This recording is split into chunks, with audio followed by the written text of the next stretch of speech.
नूतन विद्यालय सेलू। शासकीय बालचित्रकला स्पर्धा 2024। शासकीय बालचित्रकला स्पर्धा 13 ऑगस्ट 2024 रोजी परभणी जिल्ह्यात विविध केंद्रांवर व नियुक्त शाळेत संपन्न झाल्या।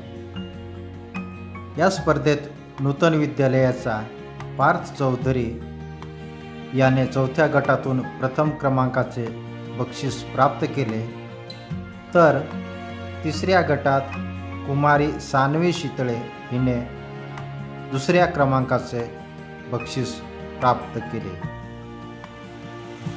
पार्थ चौधरी व सानवी शितळेचे खूप खूप अभिनंदन।